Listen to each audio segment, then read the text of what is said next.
When it comes to dating, many men find themselves facing the daunting challenge of attracting the right woman from the very first meeting.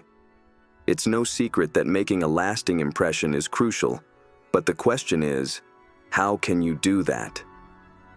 As the legendary motivational speaker Tony Robbins once said, "The only limit to your impact is your imagination and commitment." This wisdom rings especially true in the dating world. The first meeting is your chance to set the tone, to show her who you are, and to create the kind of connection that will lead to something deeper. However, knowing how to attract her right from the first meeting is a skill few naturally possess. Many men struggle with what to say, how to act, and whether they're making the right impression. In truth, even if you manage to secure that first date, the real challenge lies in keeping her interested beyond that initial conversation. Most men fail because they misunderstand what women truly value and expect in the early stages of a relationship. Understanding this could be the game changer you need. Keep reading to discover the secrets to captivating her from the start. Arrive early. It's respectful. When you're late, you risk leaving her feeling undervalued or impatient. Worse, it sets the tone for the entire evening, an uphill battle that's hard to win back. Show up at least 5 minutes ahead. But here's the twist. Don't dive into the seat and wait. Instead, position yourself nearby, ready to arrive just in time. Reverse psychology, she may feel embarrassed for being late. The best way is to appear at the right time. When she sees you, flash a smile and say, "Wow, right on the dot. Looks like we already have something in common." It's not just a statement, it's an invitation into a shared rhythm, a little moment of connection. Timeliness isn't just about the clock, it's about respect. It's your unspoken way of saying, "You matter to me. I planned for this. I value your time as much as mine." That small act sets the stage for an evening of mutual appreciation. So, the next time you plan a date, remember, punctuality isn't just showing up on time, it's showing up for her. When a woman agrees to go on a date with you, she's doing more than just showing interest. She's arranging her schedule, putting effort into her appearance, stepping out of the comfort of her home, and choosing to spend her time with you instead of indulging in her favorite show or relaxing in sweatpants. That alone tells you something. This isn't just casual curiosity. It's a gesture, a signal that she's already leaning more than 50% in your direction. But here's the thing. First impressions don't just matter. They're everything. How you handle that first encounter could determine whether there's going to be a second. Preparation, therefore, isn't just a nice-to-have. It's essential. The key to a great first date begins with understanding what your role is. And no, your job isn't to overwhelm her with your accomplishments or to sell yourself. Instead, your mission is to provide enough raw material for her to piece together a picture of who you might be. Here's the surprising part. Women often come to a first date more captivated by the idea of you than by who you actually are. In her mind, she's filled in the gaps with optimistic assumptions. She imagines you as someone who might fulfill her hopes and dreams. The more intrigued she is by this possibility, the more vivid and favorable her imagination becomes. So, when she shows up, she's not just meeting you. She's meeting the version of you that exists in her hopeful, private daydreams. This is the crucial insight. Once you understand this dynamic, you realize your goal isn't to shatter her expectations, but to nurture them, or at the very least, avoid undermining them. Too often, men make the mistake of trying too hard. They show up to a first date armed with a mental checklist of things they think will impress her. Maybe they brag about their job title, flaunt their lifestyle, or attempt to dazzle her with their achievements. But here's the truth. These efforts often backfire because they lack authenticity and subtlety. Women don't connect with resumes. They connect with people.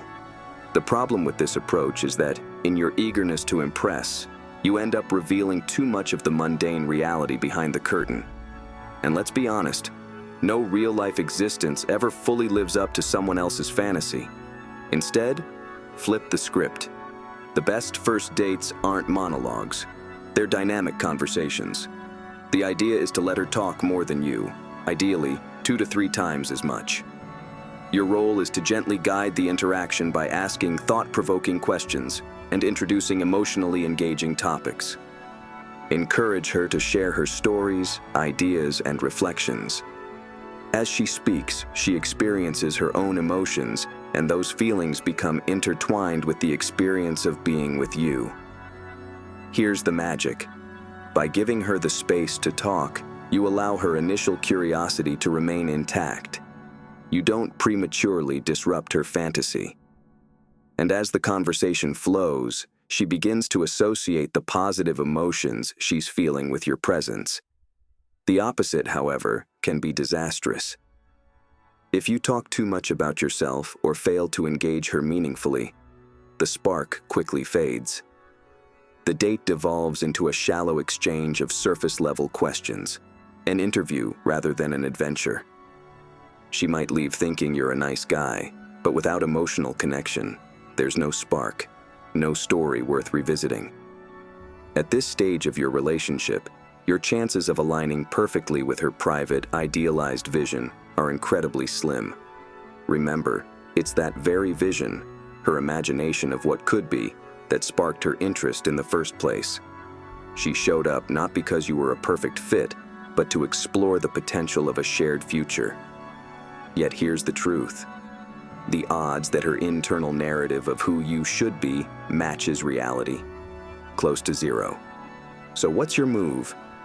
Talk less, listen more, truly listen. The kind of listening that's active, alive, and curious. Not the kind where you're just waiting for your turn to speak. Ask thoughtful follow-up questions.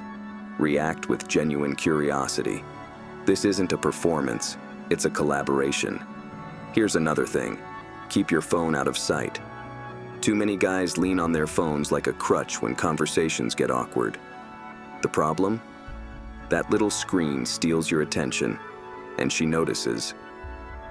When you're scrolling or checking notifications, here's what she might think. This guy's uncomfortable. This date feels awkward. He's not listening. He's disrespecting me, my words, and my time. You don't want that, do you? Instead, show her you're fully present. Eyes up, focus locked. Because presence is powerful. It sends a message.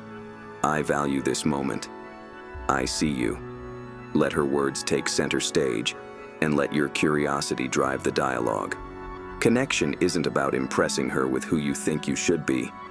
It's about discovering who she really is. And in that space of discovery, something real can grow. Here's the thing. When it comes to dating, authenticity is your secret weapon.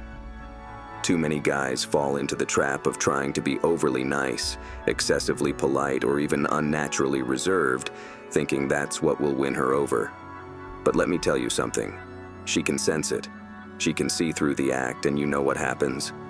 She mirrors that energy. Suddenly, both of you are stuck in this weird dance of trying to impress each other, and neither of you is showing up as your true self. That's not connection. It's theater. Think about it. When you're with your closest friends, are you tense, careful, or overly cautious? Of course not. You're relaxed, playful, and 100% you. That's exactly the vibe you need to bring into your conversations with her. The goal isn't to perform for her approval.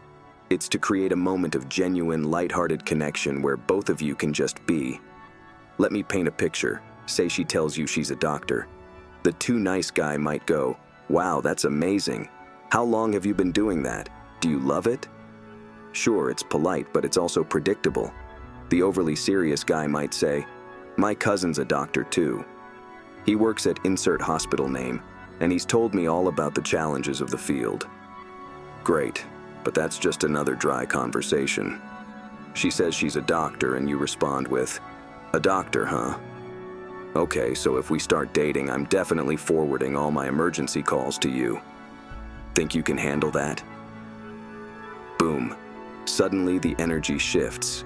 You're playful, you're teasing, and you're showing her that you're comfortable being yourself. This playful banter isn't about being disrespectful or flippant. It's about breaking down walls. It says, "Hey, I'm here to have a good time, and I want you to relax and enjoy this too." It gives her permission to drop the polished professional facade and just be real with you. Remember, people are drawn to those who are comfortable in their own skin, and when you exude self-assuredness, it's magnetic. By applying the principles of emotional intelligence and active listening, you create a space where she feels valued and understood. Now that you've learned how to attract her right from the first meeting, use these insights to build meaningful connections. Next up in our next video is how to tell if she's testing you and respond the right way. Increase your presence. If you found this video helpful, don't forget to hit the like button, subscribe to Stoicism Attracts, share your thoughts in the comments below, and press the notification bell so you never miss out on more valuable tips. Thank you for watching, and I look forward to seeing you in the next video.